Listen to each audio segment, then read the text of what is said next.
अस्सलामुअलैकुम। Sports world में आपको वेलकम कहेंगे। मैं हूं हिफ्सा इम्तियाज। तो आज एशिया कप की फाइनल की दूसरी टीम कौन सी होगी, इसका फैसला होगा दुबई में पाक बांग्लादेश मैच में। ये फैसला होगा। पाकिस्तान और बांग्लादेश की टीम एक दूसरे के खिलाफ अपनी किस्मत आजमाएंगी। टॉस किस हद तक मैच में अपना किरदार अदा करेगा ये भी देखना होगा। इसके साथ साथ पीसीबी और बीसीसीआई ने एक दूसरे के खिलाफ आईसीसी को तहरीरी शिकायत भेज दी हैं। तो अब क्या सूर्या कुमार यादव, हारिस रऊफ और साहबजादा फरहान को कोई सजा दी जाएगी? मोहसिन नकवी ने भी भारतीय टीम बांग्लादेश को 41 रन से हराकर फाइनल में पहुंचा दिया है। और मोहसिन नकवी की जानिब से कल एक वीडियो भी शेयर की गई है जिस पर कहा जाए कि जो भारतीय हैं उनको थोड़ी सी उनको पसंद नहीं आई और काफ़ी वो चीख उठे हैं मोहसिन नकवी की वीडियो शेयर करने पर। रोनाल्डो की उन्होंने वीडियो शेयर की है, इस पर भी आपको ये वीडियो भी दिखाएंगे और डिटेल्स भी शेयर करेंगे। और इसके साथ साथ कल जब इंडिया का और बांग्लादेश का मैच हुआ, इस मौके पर टॉस के मौके पर बांग्लादेश की टीम के कप्तान जाकिर अली ने सूर्या कुमार यादव से हाथ नहीं मिलाया और ना ही उनकी तरफ देखा। भारत बांग्लादेश को हराकर फाइनल में अब पहुंच गया है। क्या एक बार फिर पाक भारत टाकरा फाइनल में होगा? और अब साबिक कप्तान बाबर आजम को जनूबी अफ्रीका के खिलाफ T20 टीम में शामिल किए जाने का कभी इम्कान है? इन तमाम मौज़ूआत पर गुफ्तगू करने के लिए स्टूडियो में मेरे साथ मौजूद हैं जाहिद मकसूद साहब, हमारा साथ देंगे यूसुफ अंजुम और सलीम खालिद साहब भी। आप तीनों को वेलकम कहूँगी और उम्मीद करती हूँ आप लोग खैरियत से होंगे। मैं आगाज़ करूँगी सलीम साहब, आज दुबई के स्टेडियम में ये मैच होने जा रहा है और इसे कहीं ना कहीं वर्चुअल सेमीफाइनल भी कहा जा रहा है क्योंकि जो टीम जीतेगी वो फाइनल में पहुंचेगी। इंडिया फाइनल में पहुंच चुका है। दोनों टीमें अपना जो है वो भरपूर ताकत का इस्तेमाल करेंगी। क्या लगता है दुबई की पिच को देखते हुए? बांग्लादेश कल मैच भी हारा है, मोराल पे भी फ़र्क होगा। पाकिस्तान अपना आखिरी मैच जो है श्रीलंका से जीता है। तो आज के कॉम्पिटिशन के हवाले से क्या एक्सपेक्टेशंस रखी जाए, किस पर प्रेशर ज़्यादा है? देखिए, पाकिस्तान की टीम बांग्लादेश से बहुत बेहतर है। ये ठीक है कि आखिरी सीरीज़ जो हुई थी जुलाई में उन्होंने हमें 2-1 से हरा दिया था उसमें जो T20 सीरीज़ हुई थी, लेकिन फिर भी अगर हम देखें तो हमारी स्ट्रेंथ ज़्यादा है। और बांग्लादेश की टीम ने नो डाउट अच्छा परफॉर्म किया। जो श्रीलंका के खिलाफ मैच जीता था उन्होंने बड़ा ज़बरदस्त जीता था। ख़ास तौर पर जो उनके ओपनर हैं सैफ हसन, बड़ी अच्छी क्रिकेट वो खेल रहे हैं और जो उसको कहते हैं ना बेखौफ क्रिकेट, वैसे ही खेल रहे हैं। कल भी उन्होंने बेखौफ क्रिकेट खेली और इंडियन टीम ने उनका पूरा साथ दिया। 4 कैच उनके छोड़े इंडियन टीम ने, 5 पाकिस्तान में थे तो 9 कैच 2 मैचों में छोड़ चुके हैं। और इस इवेंट में तारीख में सबसे ज़्यादा कैचेस छोड़ने वाली जो इंडिया की टीम मेरे ख्याल हांगकॉन्ग के बाद दूसरे नंबर पर आ गई है या क्या है, कुछ ऐसा मैं पढ़ रहा था कि। तो बांग्लादेश की टीम ने कम से कम बॉलिंग में बेहतर परफॉर्म यूँ किया था कि एक वक्त लग रहा था कि इंडिया 200 प्लस जाएगा, लेकिन फिर उन्होंने कम बैक करते हुए उनको कंटेन किया।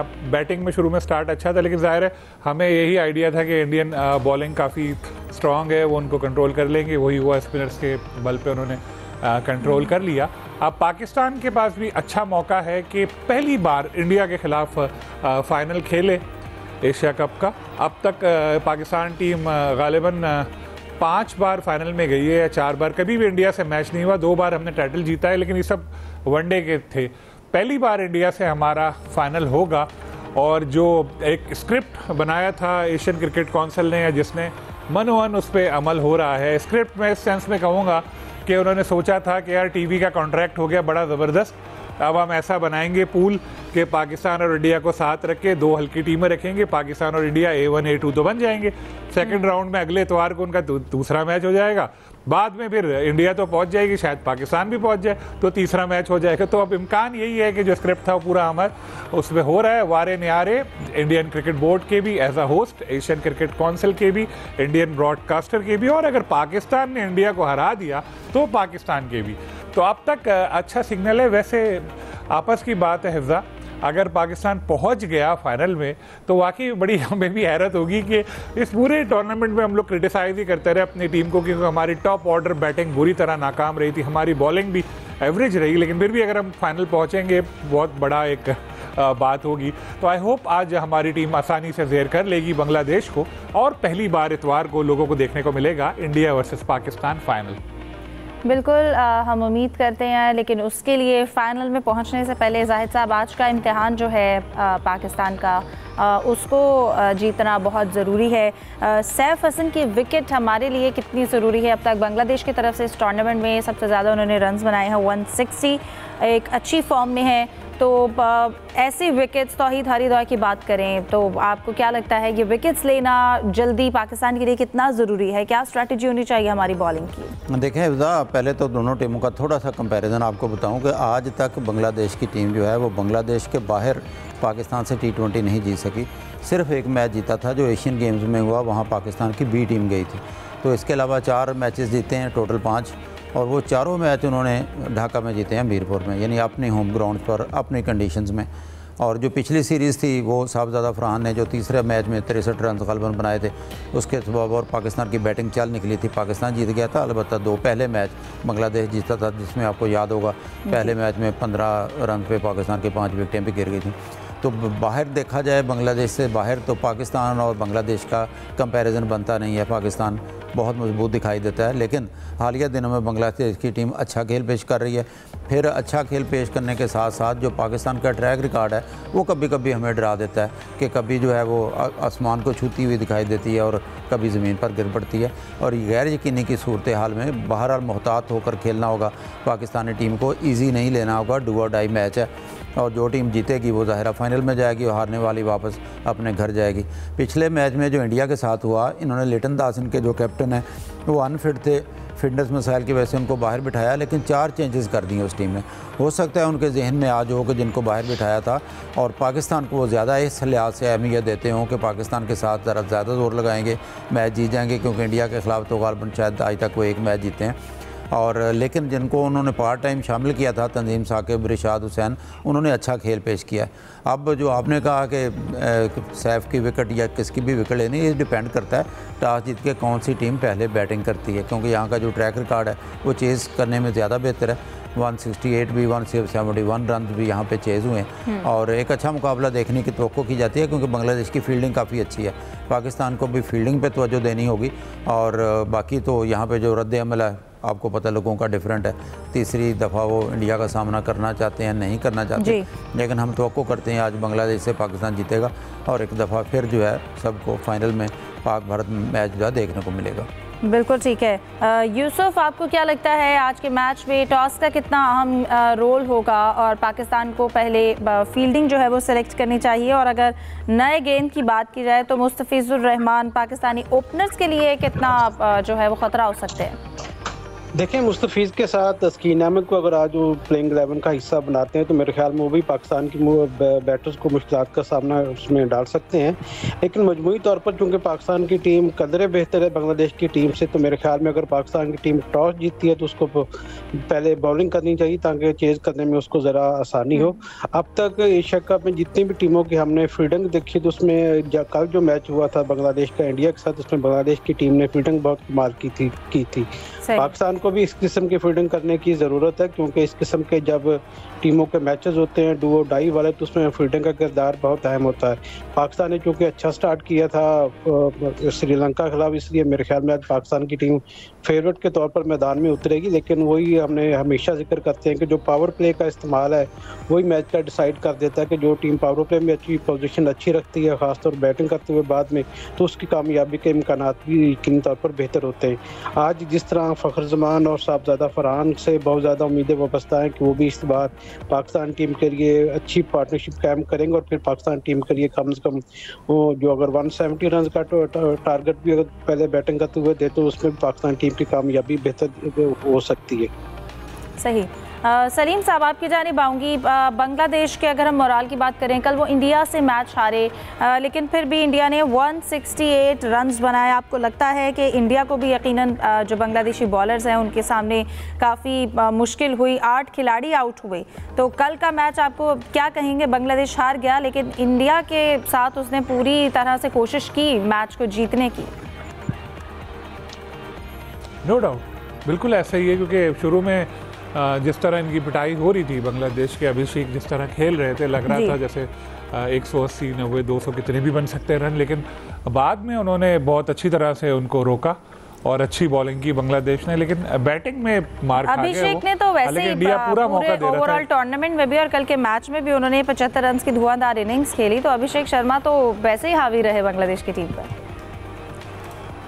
जी, अभिषेक शर्मा के बारे में मैं आज पढ़ रहा था, बड़ी इंटरेस्टिंग कुछ बातें मैं आपको बताऊं कि अभिषेक शर्मा जो हैं, उनके वालिद ने एक दिन अपनी वालदा से कहा था कि मैं फर्स्ट क्लास क्रिकेट खेला, मेरे सारे जो क्रिकेटर्स हैं उन्होंने नेशनल टीम की नुमाइंदगी की, मैं नहीं कर सका, मायूस होके। तो उनकी वालदा ने उनको बोला था कि तुम्हारा बेटा खेलेगा। फिर उनके वालिद ने बताया कि उस इंटरव्यू में कि 3 साल की उम्र में जो उनका हार्ड बॉल का काफ़ी भारी बैट होता है वो अभिषेक उठाकर कोशिश कर रहे थे, उठा नहीं पाए थे। यानी बचपन से ही वो क्रिकेट खेल रहे थे, आहिस्ता आहिस्ता उन्होंने नाम कमाया। फिर वो युवराज सिंह जो इंडिया के ऑलराउंडर रहे हैं, उनके साथ उनको प्रैक्टिस का मौका मिला और जो उनके गेम में इम्प्रूवमेंट आई है उसमें युवराज सिंह का बड़ा इम्पॉर्टेंट रोल है। और अब वो देखें कि इस इवेंट के सबसे टॉप स्कोरर हैं। और मैं यहाँ पे देख रहा था साइम अयूब को, क्योंकि वो भी बहुत बासलाहियत हैं, उनसे भी हमें इतनी उम्मीदें थी, लेकिन बदकिस्मती से अब तक यहाँ तक वो पहुँच नहीं पाए।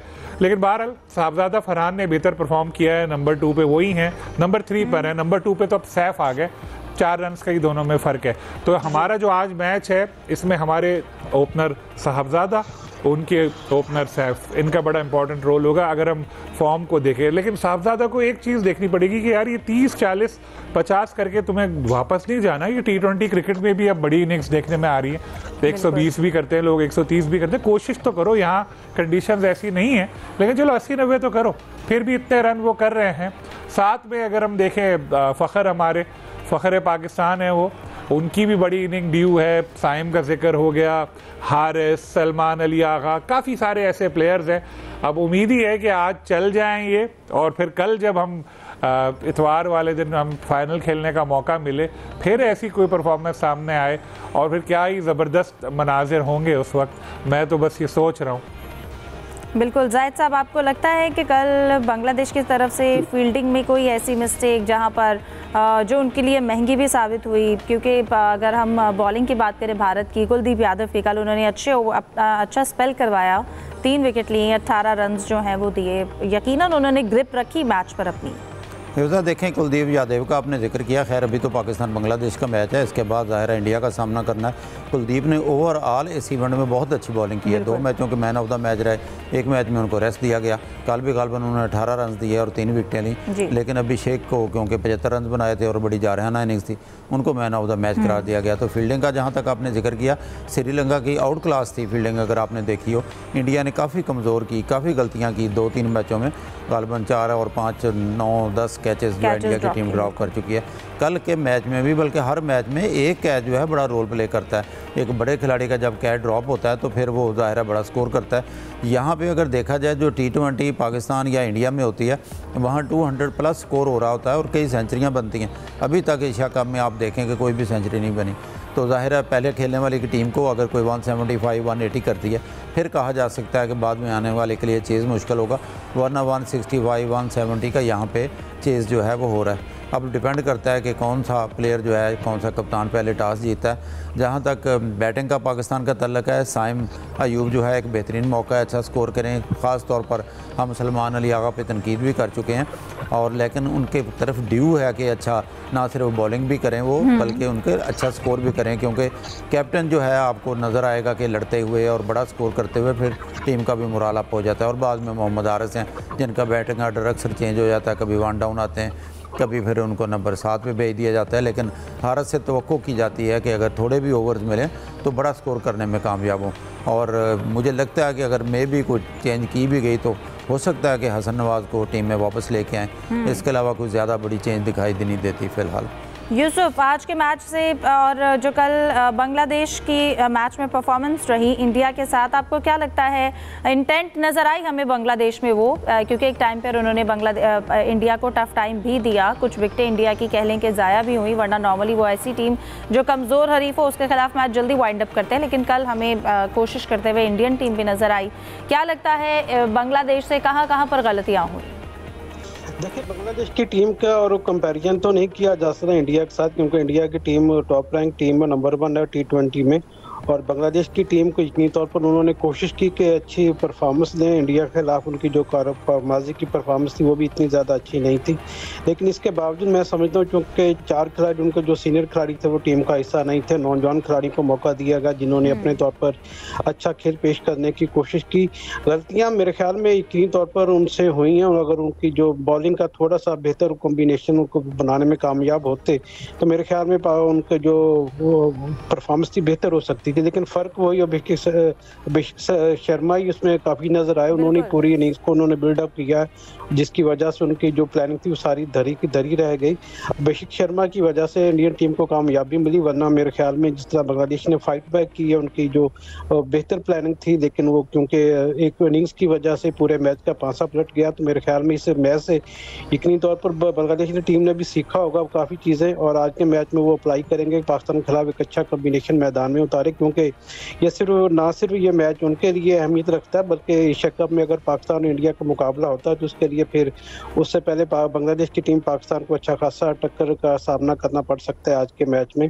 और पाकिस्तान के पास चूँकि अब गलती की गुंजाइश नहीं है, तो इसलिए मेरे ख्याल में पाकिस्तान को अपने चारों शाने जो चारों बाजुओं में वो खोल कर उसको अच्छी परफॉर्मेंस के साथ मैदान में उतरना पड़ेगा। खासतौर पर पाकिस्तान अगर टीम टॉस जीतकर पहले बैटिंग करती है, जो कि उसको नहीं करनी चाहिए, लेकिन अगर उसको टॉस हार जाती है, पहले बैटिंग का मौका मिलता है, तो फिर मेरे ख्याल में 180 स्कोर कम से कम पाकिस्तान को स्कोर बोर्ड पर सजाना होगा। और अगर हम टॉस हार भी जाते हैं तो भी हिम्मत नहीं छोड़नी चाहिए।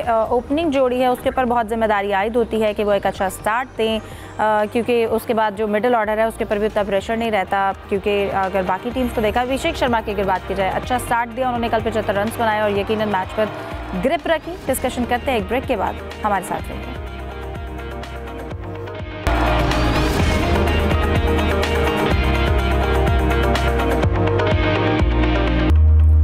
Welcome back. ब्रेक के बाद सलीम साहब आपकी जानिब आऊँगी। कायद-ए-आज़म ट्रॉफ़ी की अगर हम बात करें तो अच्छी चीज़ है, 8 से टीमें जो हैं वो 10 हो गई हैं, बढ़ा दी गई हैं, और अब कराची को भी उसमें शामिल कर लिया गया है, जो कि कराची के लिए यकीनन अच्छी चीज़ है।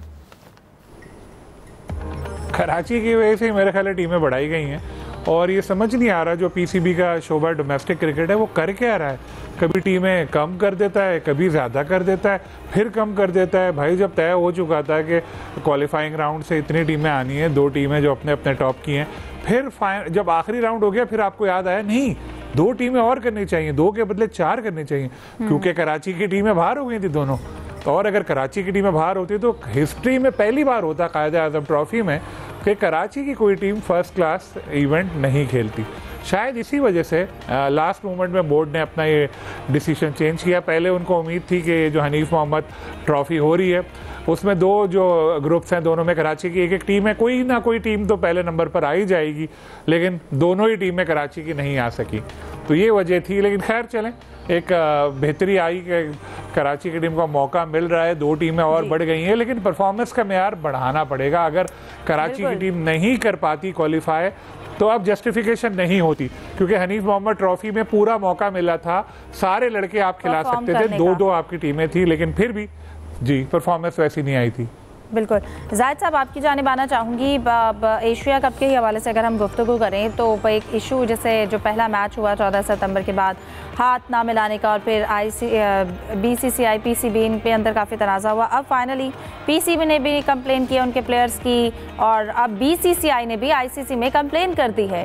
आपको लगता है कि कोई ICC कार्रवाई करेगी इन खिलाड़ियों के खिलाफ? देखिए इफ्ता, जो हमारी इतला थी पहले कि जब सूर्या कुमार यादव ने पहलगाम वाक़े का जिक्र किया, फिर अपनी फ़ौज का जिक्र किया, तो इस पे जो है हाथ मिलाने वाला कज़िया एक अलग था। इस पे PCB ने उनको ईमेल कर दी थी जिसमें उन्हें कहा था इस पर कार्रवाई की जाए कि स्पोर्ट्स में सियासत को घसीटा जा रहा है। लेकिन इंडियन मीडिया जो है वो ये क्लेम करता है कि पहले इंडिया ने जो है वो हारिस रऊफ़ और साहबजादा फरहान जो मैच के दौरान उन्होंने एक्शन किए थे, साहबजादा फरहान ने 50 करने के बाद गन का स्टाइल बनाया था बैट को, और कोहली के नारों के खिलाफ जो है हुटिंग करने वालों को जवाब दिया था। हारिस रऊफ़ ने गिरते हुए जहाज़ को राफेल से तशबीह देकर, और इस पर BCCI ने यह मौका अख्तियार किया कि इश्तिआल अंगेज़ जो है इशारे थे उनके और पाकिस्तान ने इंडियन मीडिया के मुताबिक कि जवाबी तौर पर पाकिस्तान ने जो है एहतजाज किया है सूर्या कुमार यादव पर। बहरहाल दोनों तरफ से जैसे भी किया गया है, स्पेरिटी रिचर्डसन जो उनके मैच रेफरी हैं वो तहकीकात करेंगे ज़राए के मुताबिक, और लगता तो ऐसा क्योंकि मैं समझता हूँ कि ज़ाती तौर पर कि सूर्या कुमार यादव को ज़्यादा सज़ा देनी चाहिए। अब ICC ये न्यूट्रल होकर सज़ा दे सकती है या नहीं दे सकती या क्या फ़ैसला करना है, लेकिन एक नए ट्रेंड को दे दिया PCB ने, भारतीय मीडिया ने प्रेशर में आके एक गलत रुझान जो है वो क्रिकेट जैसी गेम बिल्कुल यूसुफ, जैसे गलत रुझान की बात की जा रही है, कल के मैच में अगर हम जाकिर अली की बात करें तो उन्होंने भी इंडियन कैप्टन से हाथ नहीं मिलाया। यकीनन इंडिया की जानिब से ये एक बड़ा गलत ट्रेंड सेट किया गया है। देखें, इसका सारा कसूरवार है वो तो ICC को हम कहेंगे, क्योंकि आमतौर पर रूटीन में ये होता है कि जब भी कोई ऐसा इंसिडेंट होता है तो उसके 24 घंटे के अंदर ICC की तरफ से प्रेस रिलीज आती है जिसमें कोड ऑफ कंडक्ट की खिलाफवर्जी पर या तो खिलाड़ी को मैच फीस का जुर्माना किया जाता है या फिर उसको बैन किया जाता है। हमने देखा कि जब सूर्या कुमार यादव ने पाकिस्तान के खिलाफ मैच के दौरान सियासी चीज़ों को सामने लेकर आए तो उस पर ICC को एक्शन लेना चाहिए था। उस वक्त ICC ने अपनी जो आंखें हैं वो बंद किए रखी कि इस तरह मामला चलते रहेंगे, और जो पाकिस्तान क्रिकेट के खिलाड़ियों ने जो रिएक्शन किया है सारा उसी चीज़ का था।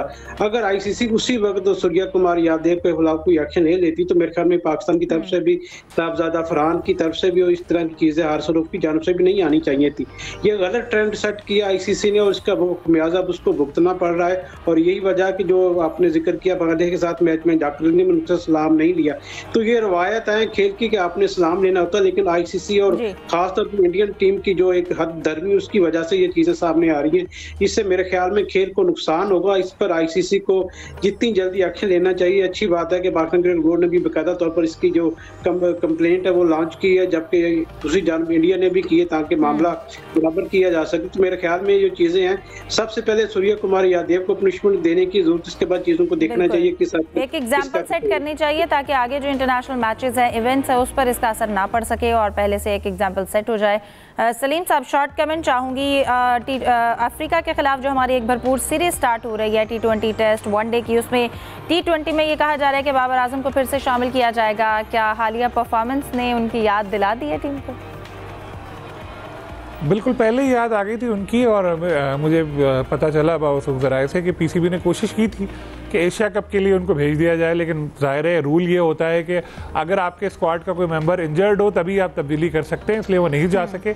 लेकिन अब ये साउथ अफ्रीका के खिलाफ ज़रूर उनके नाम पे गौर किया जा रहा है। लेकिन माइक हैसन और आकिब जावेद दोनों ये कहते हैं कि हम नए प्लेयर्स के साथ जाएंगे, लेकिन PCB का ये कहना है कि हमने देख लिया कि हमारी बैटिंग स्ट्रगल कर रही है, बाबर आजम को सीनियर प्लेयर की ज़रूरत है या नहीं, टीम में क्या मौका मिलता है, इसको देखेंगे। आज के प्रोग्राम को वाइंड अप करते हैं। आप तीनों को बहुत शुक्रिया, हमें दीजिए इजाज़त। अल्लाह हाफ़िज़।